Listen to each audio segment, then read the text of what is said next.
Second question. Some characteristics are given below. Identify the one which is not a characteristics of adolescence. താഴെ കുറേ characters തന്നിട്ടുണ്ട്.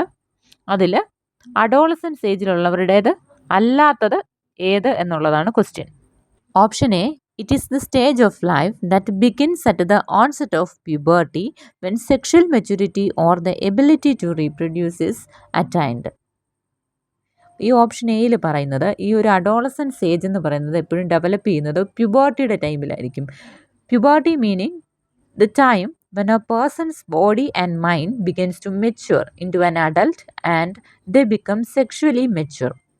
Puberty meaning, puberty എന്നതുകൊണ്ട് ഉദ്ദേശിക്കുന്നത് ഒരു വ്യക്തി അയാളുടെ ബോഡിയും അതുപോലെ തന്നെ മൈൻഡും എന്ത് ചെയ്യുന്നു, ഒരു അഡൽട്ട് ഏജിലേക്ക് വളരുന്നു. അതോടൊപ്പം അവർ സെക്ഷലി മെച്യൂർ ആകുകയും ചെയ്യുന്ന ഒരു സമയമാണ് പ്യൂബർട്ടി ടൈം എന്ന് പറയുന്നത്.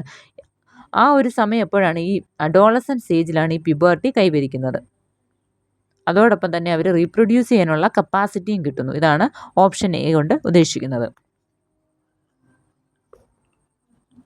Option B, Now the physical changes that take place during this stage is universal. The social and psychological dimensions of the adolescence experiences depends on the cultural context. Option B കൊണ്ട് ഉദ്ദേശിക്കുന്നത് ഈ ഒരു adolescence ഏജിലുണ്ടാകുന്ന physical changes universal ആയിരിക്കും, എല്ലായിടത്തും ഒരുപോലെ ആയിരിക്കും ഈ ഒരു സ്റ്റേജ് ഓരോ കുട്ടികളിലും കടന്നു പോകുന്നത്. എന്നാൽ ഇതിനുണ്ടാകുന്ന social and psychological dimensions of the adolescence experiences, ഈ അഡോളസൻ്റ് ഏജിലുള്ള കുട്ടികൾ കടന്നു പോകുന്ന എക്സ്പീരിയൻസസ്, സോഷ്യലും സൈക്കോളജിക്കലുമായിട്ടുണ്ടാകുന്ന അവർക്കുണ്ടാകുന്ന എക്സ്പീരിയൻസസ് എന്ന് പറയുന്നത് അവരുടെ കൾച്ചറുമായിട്ട് റിലേറ്റഡ് ആയിരിക്കും എന്നാണ് ഓപ്ഷൻ ബിയിൽ പറയുന്നത്. Option C, the hormones released during puberty results in the development of primary and secondary sexual characteristics. ഈ ഒരു പ്യൂബർട്ടിയുടെ ടൈമിൽ റിലീസ് ചെയ്യുന്ന ഹോർമോൺസ് എന്ത് ചെയ്യുന്നു? പ്രൈമറി ആൻഡ് സെക്കൻഡറി സെക്ഷൽ ക്യാരക്ടേഴ്സിൻ്റെ ഡെവലപ്മെൻറ്റിന് കാരണമാകുന്നു. ഇതാണ് ഓപ്ഷൻ സി.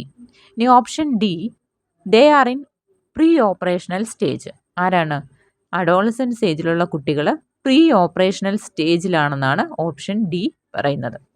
4 ഓപ്ഷൻസ് നമ്മൾ പരിചയപ്പെട്ടു. ക്വസ്റ്റ്യനിൽ ചോദിച്ചിരിക്കുന്നത് അഡോളസൻസിൻ്റെ ക്യാരക്ടർ അല്ലാത്തത് ഏത് എന്നാണ്.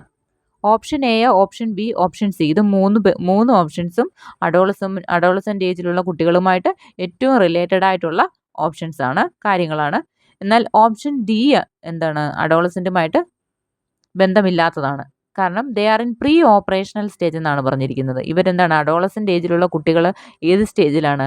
അവർ ഓപ്പറേഷണൽ സ്റ്റേജിലാണ്. പ്രീ ഓപ്പറേഷണൽ സ്റ്റേജിലല്ല, ഓപ്പറേഷണൽ സ്റ്റേജിലാണ്.